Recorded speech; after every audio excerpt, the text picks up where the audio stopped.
Forensic phonetics.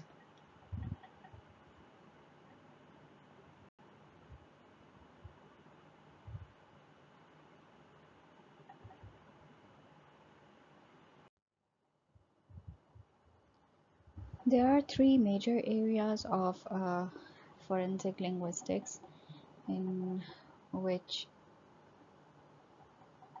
the first area is of the forensic linguistics, which covers the other linguistic part of the forensics, whereas the second one is forensic phonetics, and the third one is forensic psychoacoustics.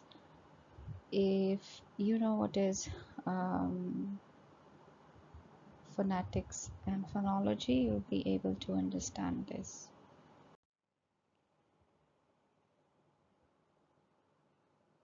Forensic phonetics deals with the general description of the phonetics, which is the general knowledge regarding phonetics, like how the words are pronounced, where the vowel sound is different, uh, pronounced different, and as compared to the other person. So in phonetics, we look at all the details that are related to phonetics, even uh, the words, the way they are pronounced. So in it's the general study of phonetics. However, if any phonetician, if trained in forensic uh, linguistics, would be able to do forensic analysis of the speech, or whatever this is, the question text, no, sorry, text, not text, but question statements, or um, wherever there is problem to be identified.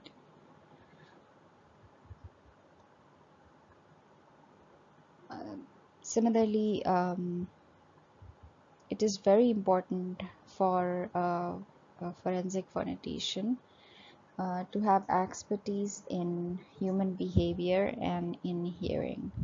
Now, why is it important to have this knowledge? Because when someone is analyzing the speech pattern of someone, so you can understand. For example, if someone has called 911, and at that time the panicked voice is a depiction of if the person has committed the crime, or is the person, or is truly something has happened, or something like that.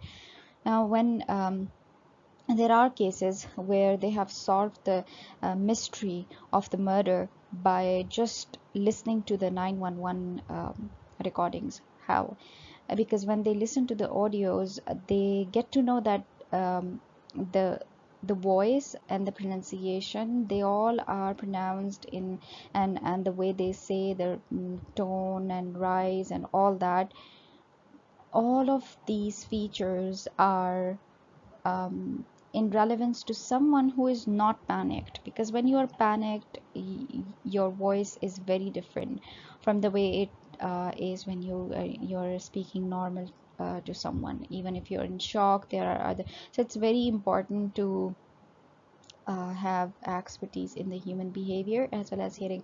However, if you are a phonetician, just like we all are, if someone is linguist, so they can have their special training, and after receiving the special training, they can easily understand how to work in a specific area or field.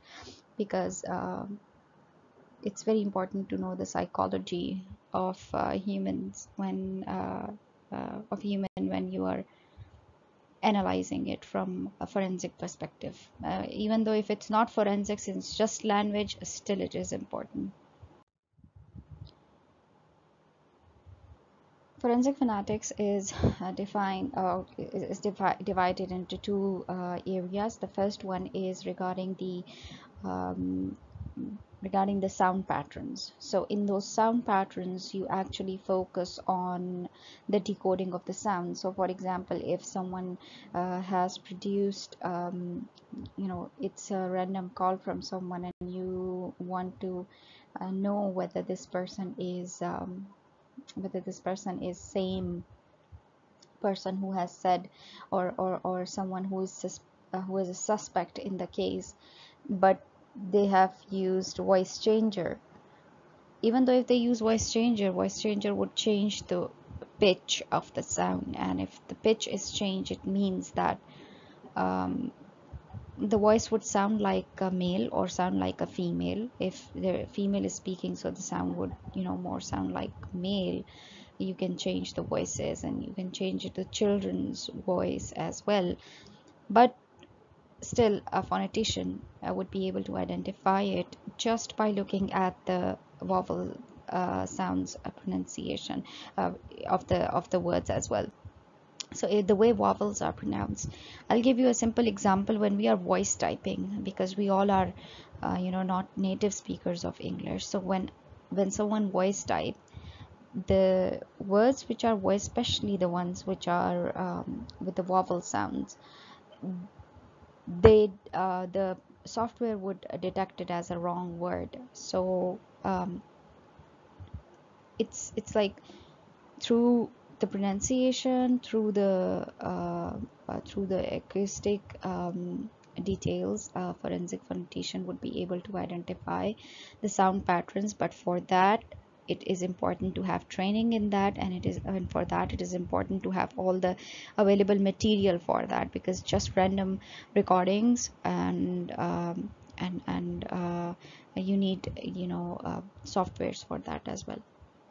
The second part is the analysis of communicative or speech behavior, which I have already discussed in detail in the previous slide, which was regarding the stress patterns, and I have already given you the example of 911. Signal analysis, it's regarding the recording speech. So good recording is very important when it comes to analysis of the forensic for the analysis of forensics.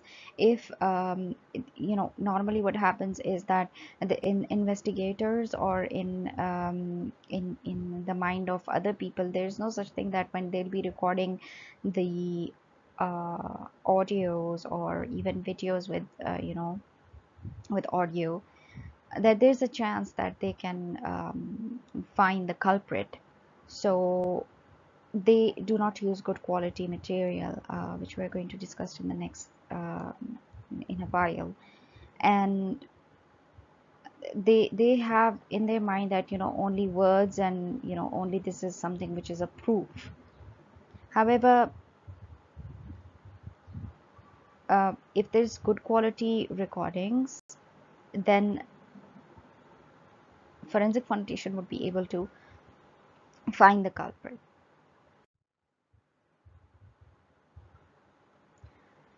There could be different problems. All these problems are written over here. You can see, it could be because of the digital tape recorder, or maybe because of the CD system, or maybe um, because of the quality of the surveillance video.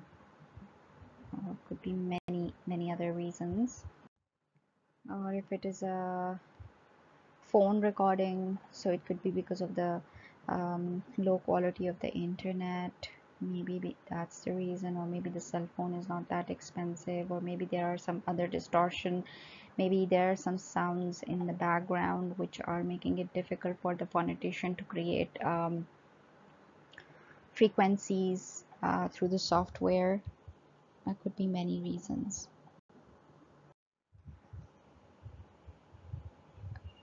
um, Intermittent noise is the type of noise where we have a mix of a quiet and a then noisy period.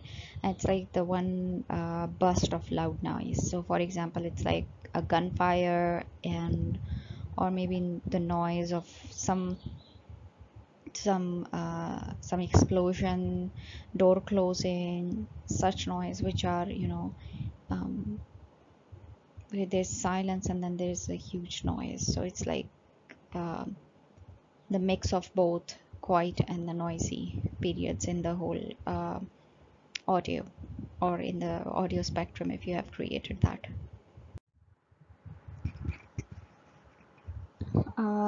The noise can be created by the environmental factors. So for example, if it's a broad band noise, it is a wide band noise, which is unlike the narrow band noise, which is like it's constant there, and you can hear it on the in the complete audio.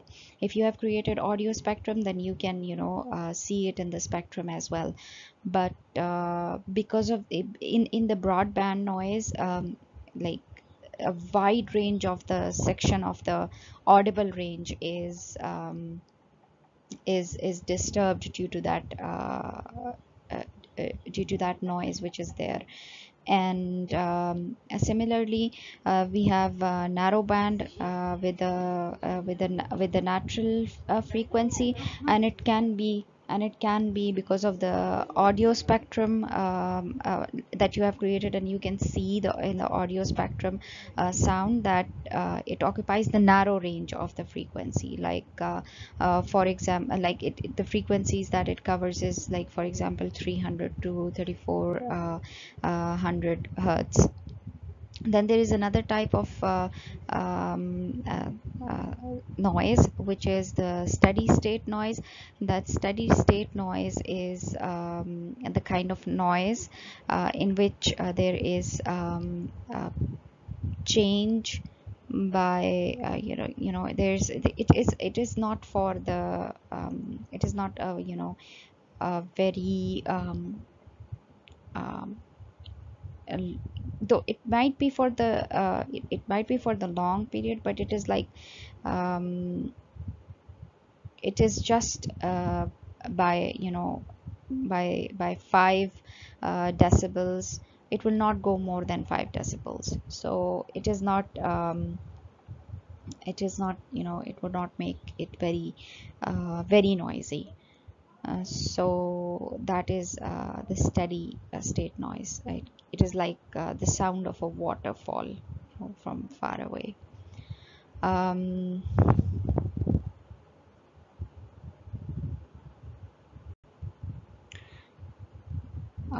and Then we have the intermittent type of a noise, which is the mix of relatively quiet and the noisy period.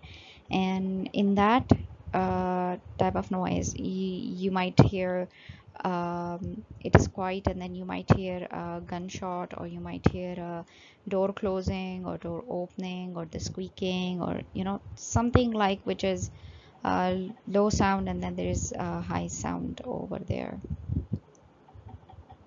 You can also eliminate the noise, and you can also enhance the speech as well. But these features are possible through good softwares. There are certain type of noise that you cannot eliminate. For example, the noise of the music, or if someone is talking, so it's like difficult to eliminate unless and until you don't have a very good software. And sometimes it's also not possible with good softwares. So the speech would be disturbed and destroyed if you are removing those noises. In order to have a good speech for the analysis, you need to enhance the speech if there are noise, and even if it's like simple speech. So the first thing that you need to do is which is the first step, and that is to protect the original recording. No matter what you are doing, your speech, original speech, must be uh, protected and should be intact in the there, no matter whatever you are doing with the audio. And then repeated playing can result in a signal distortion or damage of the audio, or you might erase it. For example, if it's in USB and you are using the USB time and again, it's obvious that it is going to destroy the the quality of the audio. Then there's an because the USB, with the passage of time, the file is the file get destroyed with the passage of time. So similarly, there are softwares that you can use, or maybe you by mistake delete it. Many things can happen. The second step is that the examiner should listen to the recording a number of times before attempting to process it. Just the way you do the analysis, normal analysis uh, of the videos or drama as a linguist. In the analysis, it's the first step that you have to read the text or listen to the audio time and again in order to understand it properly.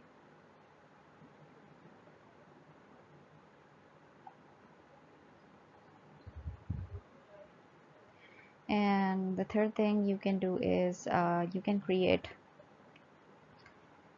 these different visual representation of the audio, like through the spectrum or through the waveform as well. Uh, Kindly check your books and see these figures in the books, and you'll see how these different types of spectrograms are given and how they represent the uh, different sound patterns.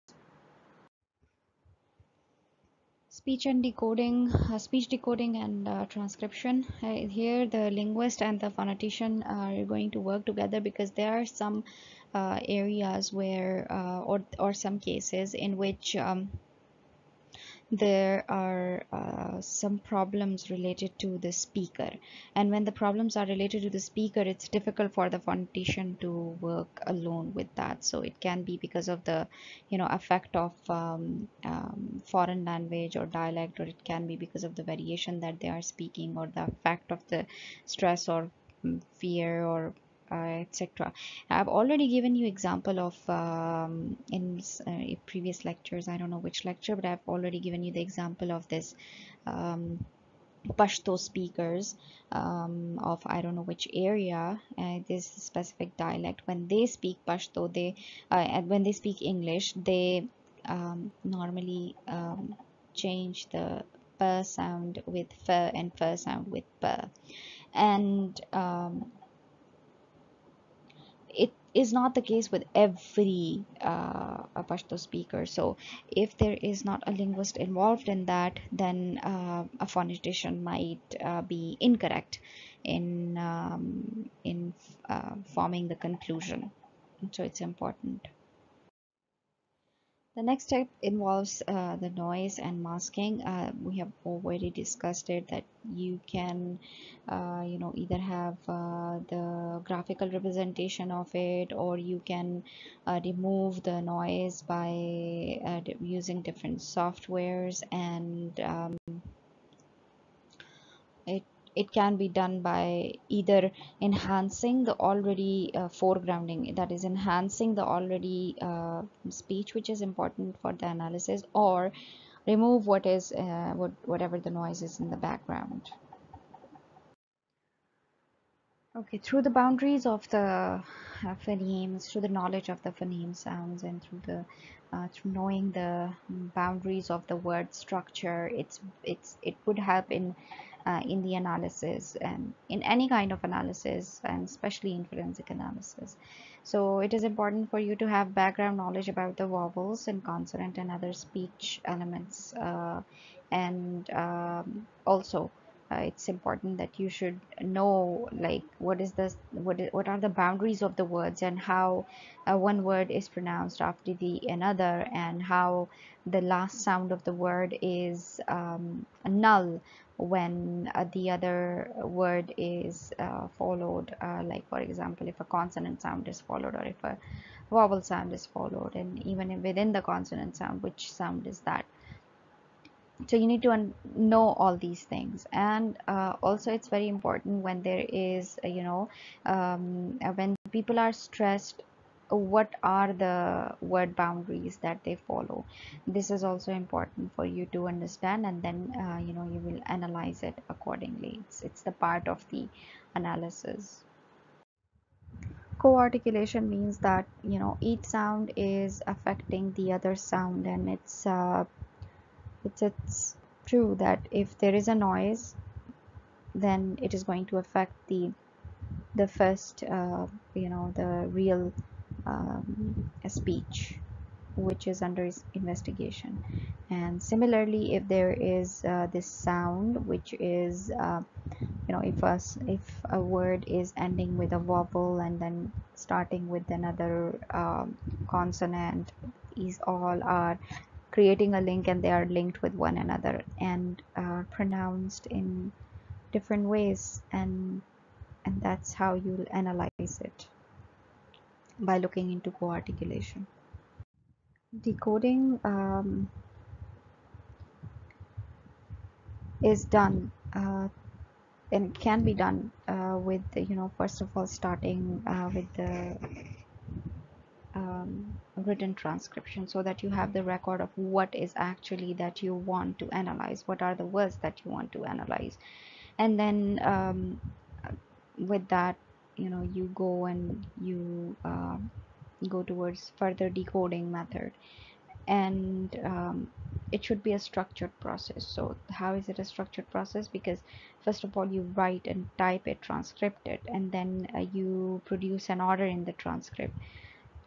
Which sections do you think are important, and you try to analyze them. And then after creating that order based on the case that you're working, after creating that order, you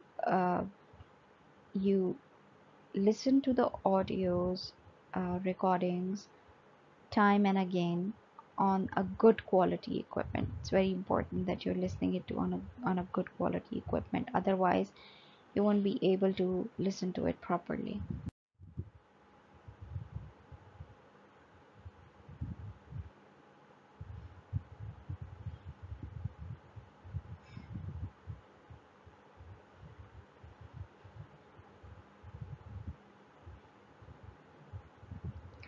Okay, let's talk about codes.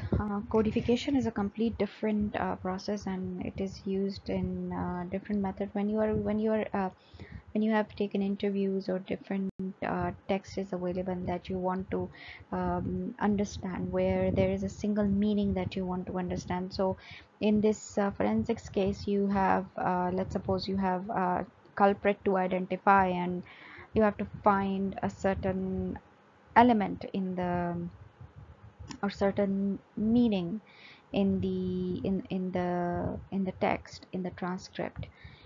You need to create codes for that. And for that, it's important that where you have identified and you have structured um, the transcript, you do that, and after that you ask the question, and based on those question you create codes. Each code is giving you a meaning, or a link towards your answer. So if you want to identify a culprit, and there are 6 or 7 or 8, probably there are going to be more, so let's suppose 20 or 25 codes that you have created. Each code would lead to an answer, that whether the person is culprit or whether the person is not.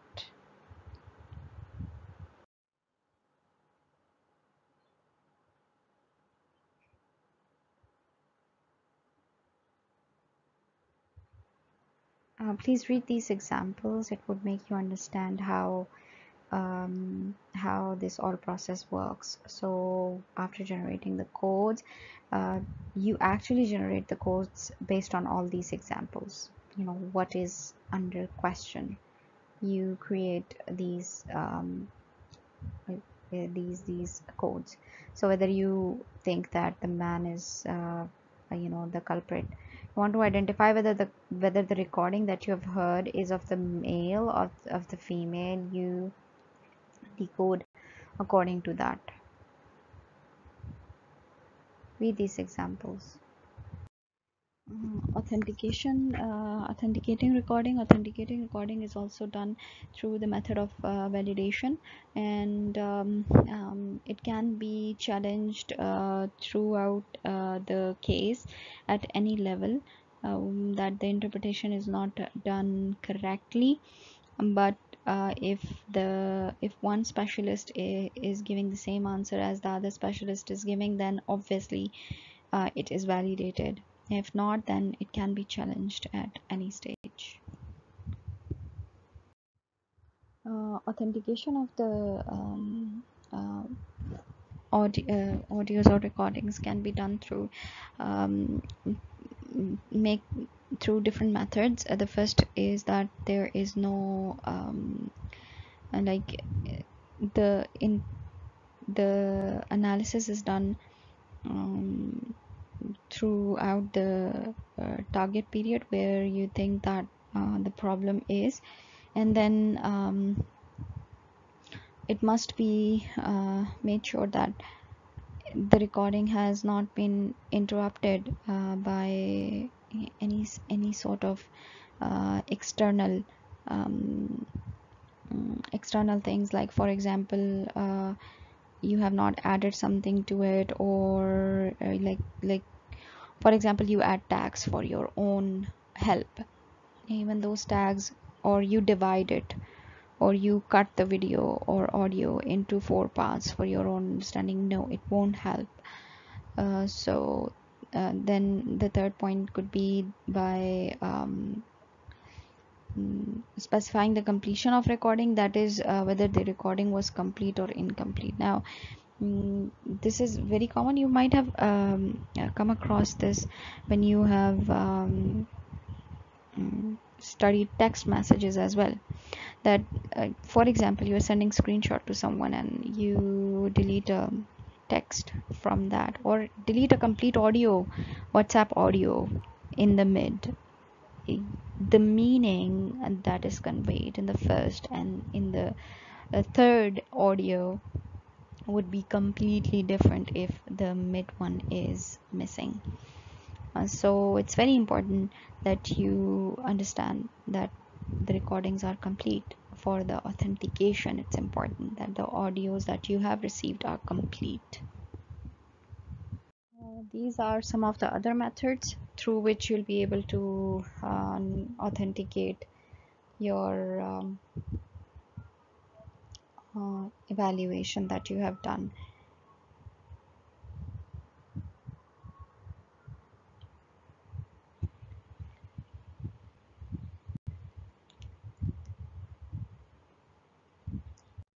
These are the methods. They're very easy. Read this out and you'll understand the physical examination, like how it is examined, so you can physically check the tapes or the cassettes or the equipment, or physically looking at it.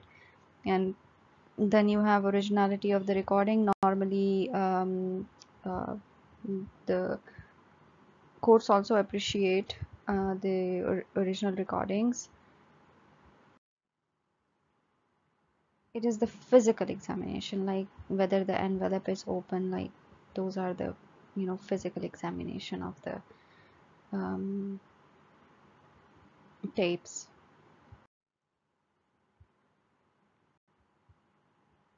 Like whether the recordings are original or they are copied, or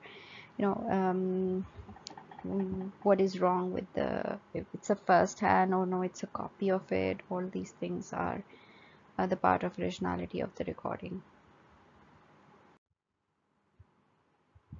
You can